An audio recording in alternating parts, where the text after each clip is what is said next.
정치권 관심 뉴스 짚어보는 포커스 나이트 시간입니다. 오늘은 김준일 정치평론가, 김경률 전 국민의힘 비상대책위원 나오셨습니다. 어서 오십시오. 예.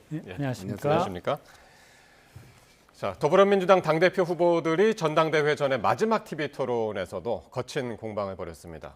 광주 지역 토론회까지 합치면 이제 4차례 토론회가 있었는데 오늘 토론회들 어떻게 보셨는지 궁금하네요. 예, 김준일 평론가님. 오늘 토론회가 좀 방송사 측에서 좀 너무 과열된 거를 좀 분위기를 좋게 해보려는 장치들이 좀 있더라고요. 예. 예를 들면은 서로 상대방의 장점에 대해서 얘기를 해봐라. 뭐 이렇게 한다든지 아니면은 뭐 약간 돌발 퀴즈 같은 거죠. 만약에 이재명 대통령하고 만찬을 하면은 누구를 데려가겠냐. 뭐 이런 것도 막 물어보고 그랬거든요. 예.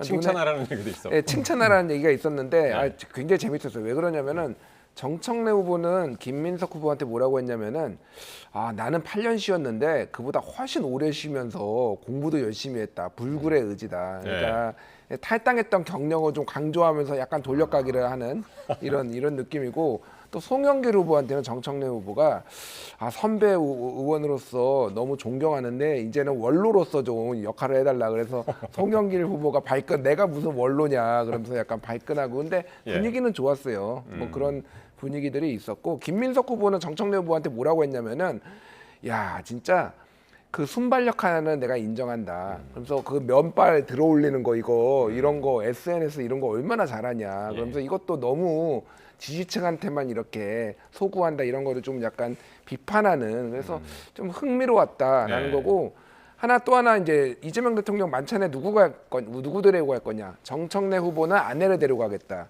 김민석 후보는 정청래를 데려가겠다. 송영길 후보는 김용 지금 최고위원 후보를 데려가겠다. 뭐 이런 거예요. 그래서 고생한 아내를 데려가겠다라는 거는 이제 감성적 접근. 어머니 계속 찾고 이거고 김민석 후보는 이제 내가 사실상 당대표 될 거니까 통합하겠다. 그리고 진짜 친명은 나다. 송영길 후보는 김용을 끌어안아가지고 이렇게 하겠다. 뭐 이런 전략들이 이런 것들이 보여서 흥미로웠습니다. 예. 분위기는 전체적으로는 좋았으나 좀 뼈가 있는 이야기들이 그 속에 숨어 있는 뭐 그런 토론회였다. 이렇게 평하셨습니다. 예, 네. 위원님 어떻게 보셨어요? 전체적으로 잘 해주신 것 같고 네. 저는 개인적으로 제가 이 사건을 잘 알고 있는 사람 중에 하나라고 생각하는데 봉이 김선달. 네. 이게 모르겠습니다. 한번 제가 최대한 압축시켜서 한번 말씀드려보면 잘 아시는 사건의 어떤 단편들은 잘 아실 테지만 맨 먼저 사찰 측의 문화재 관련료 징수 이 사건이 있었고 이에 대해 이제 정청래 의원이 지난 2022년 맞습니다. 대선 때 말씀하신 대선 직전에 직전에 정청래 의원이 이제 상당히 이제 도발적인 표현을 써서 불교계를 자극합니다. 그래서 그때 당시 조계종 문화부장이신 성공 스님께서 1인 시위를 하시고 급기야는 어떤 일까지 벌어지냐면 오늘 확인해 보니까 18년 만에 이제 전국 승려대회도 개최되고 하거든요. 제가 한번 호기심을 자극하기 위해서 결말이 어떻게 됐냐면 지금 그때 당시 이 성공 스님이라든가 전국 승려대회 상당히 극단적인 표현까지 쓰면서 탈당 내지는 더 이상의 이제 것들을 많이 요구했었는데 지금 참고로 이 스님분들 특히 성공 스님 같은 경우에는 정청래 의원의 가장 적극적인 지지자입니다. 이후 있었던 최고위원 선거라든가 그리고 당대표 선거에서 지지를 공개적으로도 여러 차례 표현했었고 많은 스님들이 그리고 각종 사찰들이 이제 플랜카드도 달았는데 이게 뭐냐면 이렇게 된 이유가 뭐냐면 저는 이것에서 민주당의 어떤 개인의 사적 비용이 어떤 식으로 사회적으로 전가시키는지 적나라하게 보여주는 거라고 생각하는데 이게 제가 왜 잘 기억한다고 말씀드렸냐면 참여연대에서 몇 차례 소송을 했고 이겼습니다.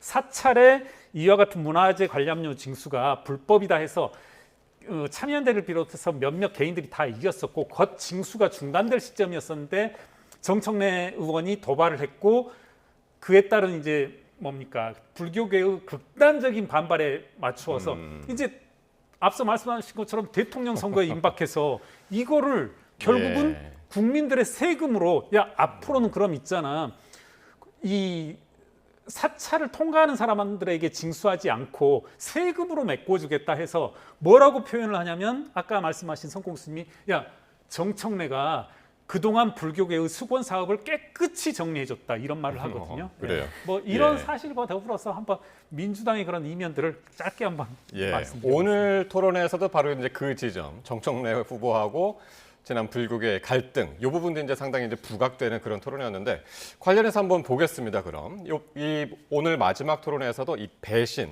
탈당을 둘러싼 공방이 벌어졌는데 그 관련 발언들 잠깐 보시겠습니다. 지난 대선에 저희가 아주 근소하게 패했을 때는 이재명 후보님에 대한 불교계의 갈등이 문제가 됐었습니다. 우리 정 후보의 봉익임 선날 발언이 문제가 됐습니다. 대통령 선거를 망쳐먹었는데 그에 대해서 왜 사과하지 않느냐. 그것이야말로 배신 아니겠습니까? 예, 김민석 후보님 얼굴 푸시고요. 본인이 2002년 노무현 대통령을 배신하고 탈당하고 그리고 배신한 것에 대한 트라우마가 많이 있는 것 같습니다. 저한테 탈당 뭐 이런 얘기를 하면서 자꾸 덮어쓰기 하려고 하는 것 같은데요. 좀 그래봐도 소용이 없다고 생각하고요. 소나기는 피하고 보자고 잠깐 탈당했다 대선 승리하고 들어올 수도 있는 건데 그걸 가지고 이해관이 정성호 장관에 대해서 나를 협박했다고 그걸 언론에 과연 발표할 필요가 있었는가에 대해서 한번 의견 부탁드립니다. 예.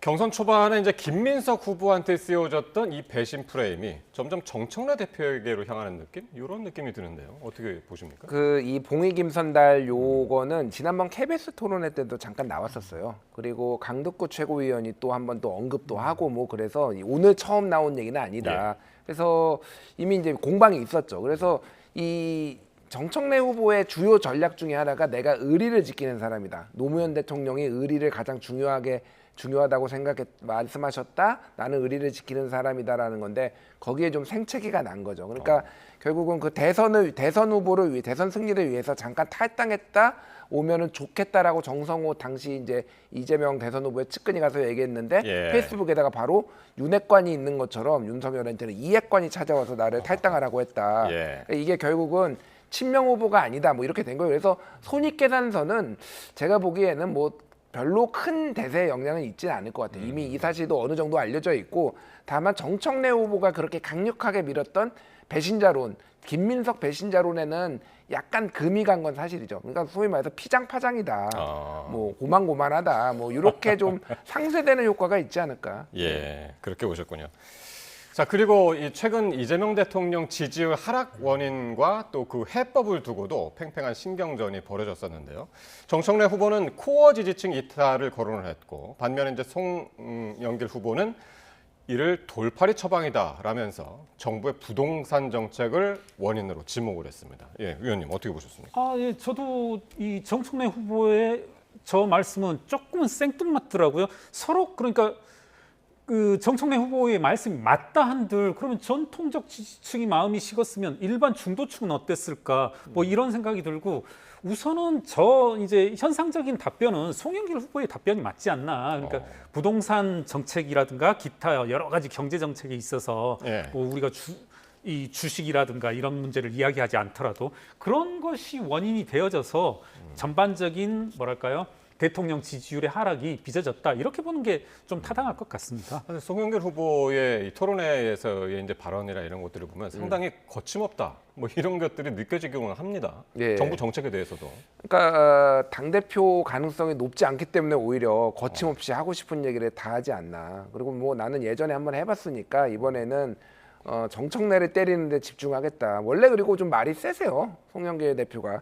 그런 거고 저는 저 세 분이 말한 게 다 어느 정도는 영향이 있다고 봅니다. 그러니까 왜냐면은 그러니까 정청래 후보는 지금 전통 지지층의 마음이 식은 거를 얘기를 하는데 그거를 부인을 할 수는 없어요. 왜냐하면 최근에 리얼미터를 보면은 대통령 국정수행 지지율보다 당 지지율이 높아요. 그거는 내가 민주당을 지지한다라고 얘기하면서 이재명 정부는 지지하지 않는다라고 응답한 사람이 실제 있다라는 거예요. 예. 그러면은 그건 어느 정도 전통 지지층이 흔들리고 있다. 물론 김어준 씨가 코어 지지층이 흔들린다라고 얘기했을 때는 그때는 흔들리지 않았는데 이게 자기 실현적 예언처럼 이렇게 되어가고 있다라는 이제 비판도 있는데 어쨌든 그것도 뭐 일정 정도 많고 부동산도 많고 맞고 그리고 너무 네거티브가 심하다 보니까 김민석 후보 얘기한 것처럼 중도층도 이탈하고 이것도 다 맞지 않나. 그래서 뭐 세 분이 다 맞는 얘기를 했다 저는 그렇게 봅니다. 예. 그렇군요.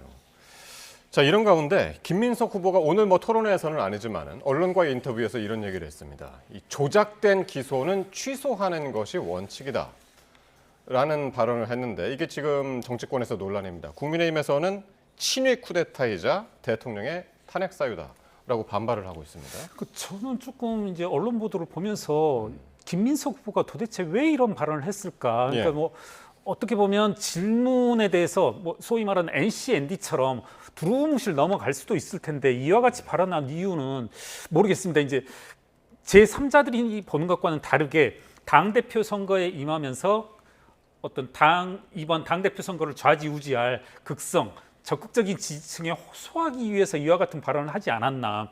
만약에 이게 진심으로 이런 발언이 나왔다라면 예. 저는 이건 좀 심각한 내용이다. 굳이 제가 정잠식 원내대표라든가 한동훈 의원의 말씀을 인용하지 않더라도 위헌적인 요소라든가 자칫 뭐 이것의 파장을 따져보자라면 모르겠습니다. 상당히 심각한 지경에도 이를 수 있는, 그리고 뭐 흔히 말하는 상권 분립에도 어긋나는 그런 발언으로서 조금 정치적인 파장을, 적어도 당대표 선거에서는 어떤 영향을 미칠지 모르지만 예. 앞으로 있을 전국에 미치는 파장을 생각한다라면 해서는 안 되는 발언이다, 이렇게 생각합니다. 예. 그러니까 정점식 원내대표는 이 대통령 탄핵 사유다. 이게 만약에 실현될 경우. 그리고 이제 한동훈 의원 같은 경우에는 위헌 정당이 될 것이다. 이렇게까지 이야기를 해서 이거 진짜 김민석 후보가 당대표가 돼서 이걸 진짜 실현할 경우에 정치적인 파장이 좀 만만치 않을 것 같습니다. 그러니까 이게 기본적 인식 차이가 있는 것 같아요. 그러니까 정확하게 한겨레 그 인터뷰했을 때 워딩이 뭐였냐면은 예. 잘못된 기소나 조작 기소는 취소되는 게 원칙이다. 이렇게 얘기를 하면서 방법은 선택의 문제고 그걸 특검으로 하든지 아니면 검찰이 스스로 하든지 뭐 이런 거 뒤에 설명을 해요. 그러면은 예. 김민석 후보 당대표 후보의 이 전제는 뭐냐면은 기소가 잘못됐다라는 거예요. 그거 전제로 깔고 하는 거잖아요. 조작 기소라는 조작 거죠. 기소라는 거잖아요. 예. 근데 그거는 김민석 후보의 생각이고 다른 이를테면 국민의힘에서는 이게 왜 조작 기소인지 입증이 됐니? 라고 물어보는 거잖아요. 이거는 굉장히 큰 평행선에 달리고 있다, 제가 보기에는.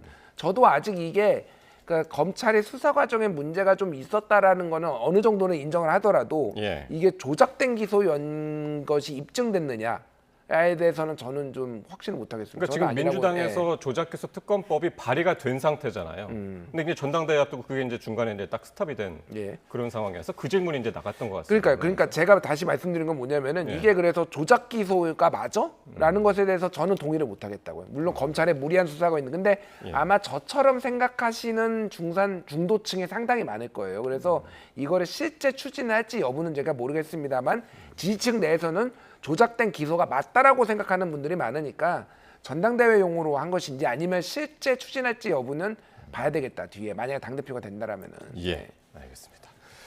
자, 이거는 부동산 문제 들여다보겠습니다. 세제 개편안을 둘러싼 부동산 민심이 지금 예사롭지 않은데요. 이 여당에서는 그 오세훈 시장 탓, 야당에서는 이재명 정부 탓, 이렇게 이제 내탁 공방을 벌이고 있는데 조만간 이제 정부 공급책이 이제 발표가 될 거란 말이에요. 이게 해법이 좀 되겠습니까? 어떻게 예상하십니까? 저는 뭐 다른 곳에서도 누차 말씀드리고 있지만 지금 특히나 이재명 대통령의 부동산을 바라보는 시각이라고 하는 것은, 그리고 정책의 핵심은 수요 억제거든요. 세제라든가 금융을 통해서 극단적으로 수요를 억제하고 있단 말입니다. 이런 상황에서 과연 어떤 식의 공급 정책이 유효할 수 있는지, 지금 우리나라 뭐 제가 굳이 거창하게 시장 경제라는 말을 끌어들이지 않더라도 공급이 유효하기 위해선, 유효한 공급을 창출하기 위해선 시장에 수요가 있어야 되는데 수요를 극단적으로 눌러버리고 있지 않습니까? 이런 상황에서 도대체 무슨 그 공급책이 있을 수 있는지, 저는 그러니까 누구시죠? 이 황희 의원을 조금은 편들어주고 싶은 측면이 뭐냐면 예. 지금과 같은 상황에서 제가 정상적인 공급책이라 하면 신규 공급이든 아니면 기존 주택 보유자의 공급이든 두 가지 모두 다 억제되고 거의 사실상 불가능하단 말입니다. 그와 같은 와중에서 있을 수 있는 공급책이라고는 닥치고 공급하는 방안 중에 하나는 폐버스, 이런 방안이 나올 수도 있는 상황이라는 겁니다. 그러니까 제가 그 방책을 동의하는 게 아니라 예. 제가 드리고자 하는 말씀은 지금 애초의 문제는 오세훈이다 누구다를 떠나서 수요가 억제된 상황에서, 극단적으로 억제된 상황에서 뭐라고 합니까? 이제 만 가지 방책이 모두 다 유효할 수는 없다. 다 예. 무효이다. 이런 예. 말씀을 드리고 싶습니다. 예. 그러니까 민주당 내부에서도 이런 문제점들이 이제 계속 그 제기가 되고 있단 말이에요. 예. 그러니까 이게 이제 복합적인데 하나는 이제 세금 쪽이고 하나는 이제 뭐 대출 제한이라든지 금융 뭐 이런 거를 있고 한쪽은 이제 공급 뭐 이렇게 세 축이 있는 거잖아요. 그러니까 가장 논란이 있는 거는 세금 쪽인 것 같아요 지금. 세금 쪽은 왜냐하면 직접적으로 특히 서울시 그러니까 서울에 있는 민주당 의원들은 이제 총선을 앞두고 한강벨트에 있는 의원들은 직접적으로 영향을 받으니까. 근데 뭐 그럼 나머지는 문제가 없느냐? 송영길 후보가 오늘도 대통령한테 하나 건의할 수 있는 거 뭐 하겠냐고 하니까 지금 예. 대출을 좀 풀어야 된다. 예. 뭐 완벽하게 풀진 않더라도 일부 부동산 이 대출 옥죄는 거를 좀 풀어야 된다라고 그렇게 생각하시는 분들도 있고 아니면은 지금 물가가 급등하고 있어서 부동산 가격이 급등하고 있는데 이나마 대출을 죄고 있으니까 이거밖에 안 뛴 거다라고 보시는 분들도 있거든요. 그래서 어느 정도는 이제 뭐 유연하게 해야 될 필요는 있는 거죠. 뭐 그런 거고 공급 문제가 이제 아까 전에 얘기했듯이 정부 오세훈 시장 쪽이 제대로 공급을 못 해가지고 이 문제가 생겼다고 민주당에서는 주장을 하고 있는 거고 이거는 뭐 그죠 야당에서는 이재명 정부 탓이라고 하는데 저는 한 절반 영향이 있다고 봅니다. 오세훈 시장도 계속 이제 전임 시장 얘기만 하거든요. 예. 본인이 근데 4년 전에 선거에 나왔을 때 1년에 8만 원씩 공급하겠다고 했는데 약속을 하나도 못 지켰어요. 그럼 그 전임 시장이 그러면은 박원순 시장인 거 모르고 그 공약을 했습니까? 그러니까 그런 것들은 조금 서로 남 탓을 좀 하는 거는 별로 뭐 보기 좋아 보이진 않는다 그 생각이 듭니다. 알겠습니다. 이 부동산 정책의 주무장관이죠. 김윤덕 국토부 장관이 어제 이제 국회 출석을 했는데 여기서의 답변도 또 이제 논란이 됐는데 현장 발언 한번 듣고 오겠습니다.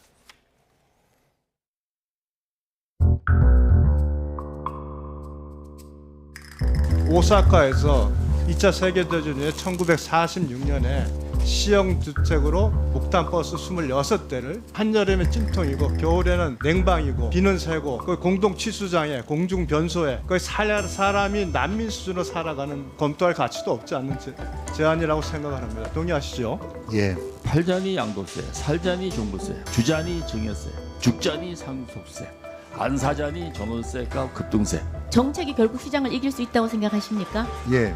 아 그렇습니까? 웃으시네요. 정말 요지를 잘. 두 명이 합쳐졌는데 1 더하기 1은 2가 되는 것이 아니라 오히려 줄어들고 있는 현실입니다. 악마는 디테일에 있다라는 표현대로 빵 찌는 것처럼 하는 거라면 밤새 찍으면 되겠지만 상당히 시간이 소요될 수밖에 없다는 점도. 아파트가 빵이라면 제가 밤을 새워서라도 만들겠습니다.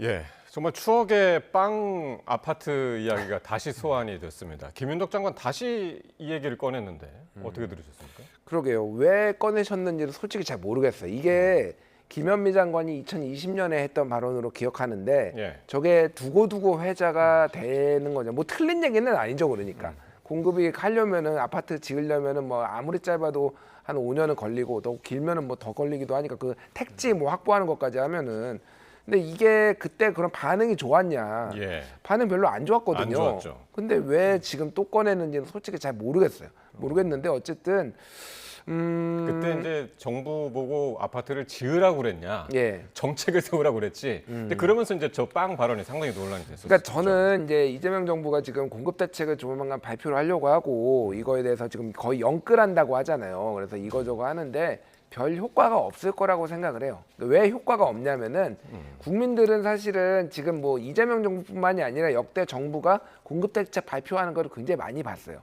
근데 그게 어떻게 진행되어 왔는지를 다 추적하지 않았지만은 결국은 또 대책 발표하네 이렇게 되는 거고 예. 그러면은 실제 집이 지어져 가지고 주변 집값이 떨어질 때 그때야 이제 반응을 할 수 있을 정도의 내성이 생겨버렸다. 그래서 지난번에도 한번 작년에도 말에도 한번 발표를 했잖아요. 그래서 이제 용산도 하고 태릉도 하고 근데 그 문재인 정부 때 또 했던 거거든요. 그러니까 뭐 그럼 윤석열 정부는 왜 또 안 지었냐 이제 뭐 이렇게 이제 다 논쟁이 갈 수밖에 없는데 그래서 이게 별로 효과가 크진 않을 거다 개인적으로는 그렇게 보는데 어쨌든 정부 입장에서는 속도전 이런 거라도 해야 되는 좀 다급한 상황이 돼버렸다 그렇게 예. 봅니다. 예. 아파트 빵 발언도 있었고 김윤덕 장관 또 이런 정책이 결국 시장을 이길 수 있겠느냐 이런 취지로 질문했더니 예라고 또 답변을 했습니다. 이건 지금 이제 부동산 민심을 감안하면 상당히 이제 어떻게 보십니까? 발언이 좀 발언 실수일까요? 어떻게 보셨습니까? 저는 이제 마지막 질문에 대해서 말씀드린다라면 앞서 김준일 평론가께서도 어떤 취지에서 이런 말씀을 한지 모르겠다라는 표현을 하는데 저 역시 뭐 점칠 수밖에 없는 거죠.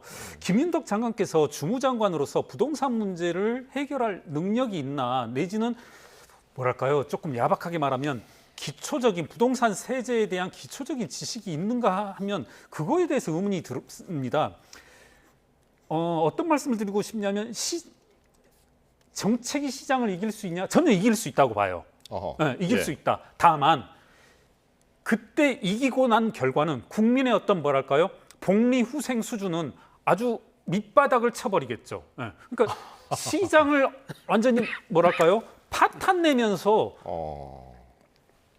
정책이 이길 수 있을 텐데 그때는 뭐랄까 뭐 모두 다 그러니까 역효과가 있을 것이다. 결국에는. 루즈 윈윈이 아닌 둘 다 뭐 정책도 지고 시장도 지는 그런 결국에 뭐 5대 3 뭐 이런 식으로 지금 10대 10이라면 그런 거고 한 말씀만 관련돼서 말씀을 드리고 싶다라면 지금 이제 민주당이 아니란 인식 중에 하나가 뭐냐면 의원들은 특히 서울시 의원들은 시민들의 어떤 원성으로부터 이제 그걸 말씀을 전달하는 것 같은데 제가 이제 민주당 당직자라든가 이런 분들한테 들은 목소리 중에 하나가 그리고 제가 알기로 이 기재부 장관도 그런 말씀을 하셨는데 야 지금 예를 들어 종부세 하나만 예를 든다라면 종부세 30억까지는 세금이 늘질 않는다. 40억 이상 50억이 돼야 이 초고가 주택 보유자만 늘어난다 이런 말씀을 하셨는데 이게 상당히 저는 정태적인 고정적인 사고라고 보는 게 지금 노도강 분들도 내년 정도면 종부세를 내야 되거든요. 즉 무슨 말씀이냐면 아까 지적하신 내용 중에 하나가 뭐냐면 집값 상승으로 말미암아서 종부세라는 것으로부터 자유롭던 내지 않던 분들이 내년 정도면 내게 된단 말입니다. 즉 하나의 세제로서는 뭐 1,000만 원 이상, 죄송합니다. 20억, 30억 이하로는 세부담이 늘어나지 않았다 하는데 이 집값 상승으로 말미암아서 서울시 전역은 1,200만 원, 그러니까 노도강은 1,200만 원, 한강벨트는 1,000만 원 이상 이렇게 내야 되거든요. 이런 현실을 자꾸 모르고서 뭐랄까요?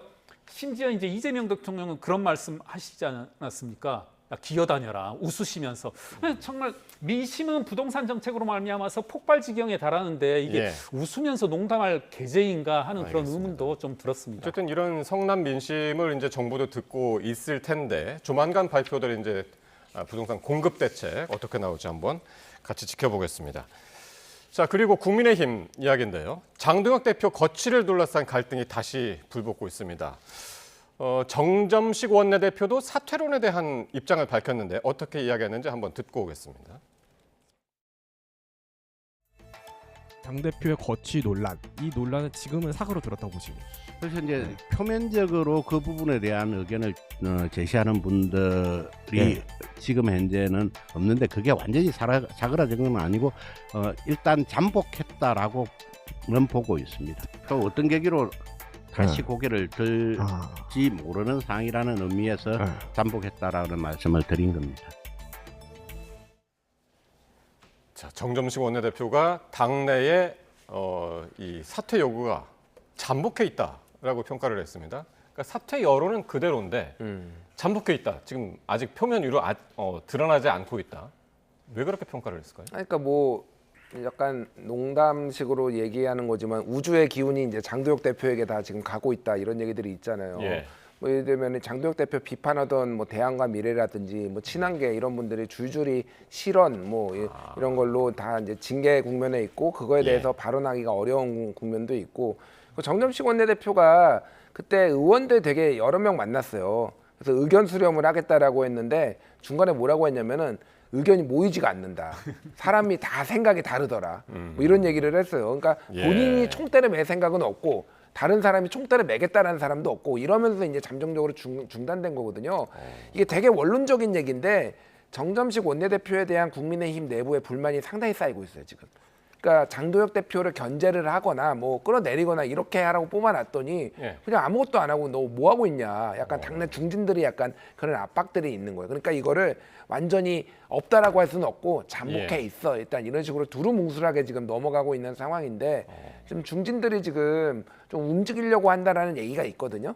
그건 좀 지켜봐야 되겠습니다. 그러니까 어떻게 예. 이게 국민의힘이 상황이 변할지는. 예. 그러니까 정정식 원내대표의 이야기처럼 이게 잠복해 있는 건지 어쨌든 이제 큰 움직임이 없으니까 최근에는 일개 당원이 이게 그 사퇴 그렇더라고요. 요구를 다시 들고 나왔단 말이에요. 예, 그렇습니다. 이제 그에 대해서 상당히 또 이제 비하적인 표현도 당권파에서 쓰고 하던데 네. 저도 이제 뭐 비슷한 시각입니다. 또 당내 그런 의견까지 있는지는 정말 이제 김준일 평론가께서 말씀해 주셔서 새삼스럽게 들었는데 저도 한번 기왕에 그러면 이제 한번 비유를 해보자면 장동혁 대표와 정점식 원내대표의 대결 이런 걸 보면서 저는 정말 진상과 한량의 싸움이다. 그러니까 이 진상으로서는 정당성이 없고 예. 그리고 한량은 절박함이 없다.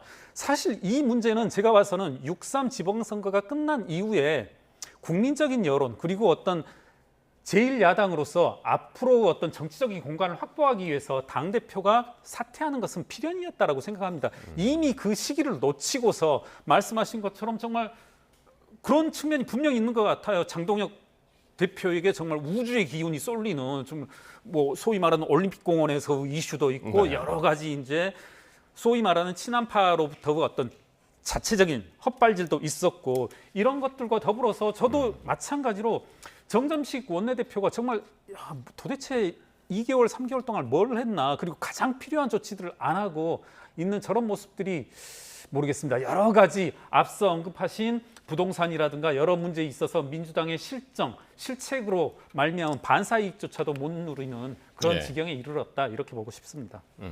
예. 자 그리고 지금 이제 이런 상황에서 이제 장동혁 대표가 그 주변에 있는 분들이 어떤 얘기를 하냐면 상당히 요즘 기세가 좋은 것 같다. 표정이 많이 좋아졌다. 이러고 지금 이제 조만간에 이제 당협위원장 인적 쇄신 뭐 이런 것도 예고를 하지 않았습니까? 이게 예. 어떻게 진행이 될까요? 그러니까 취임 1년 이제 8월 27일인가요? 뭐 그때가 취임 1년인데 거기에 맞춰서 당 쇄신안을 내놓는데 예. 기본 골격은 당원 중심 정당. 그래서 좀 민주당에서 좀 가져온 거죠. 그러니까 이제 근데 당원들이 나를 많이 지지하니까 내 예.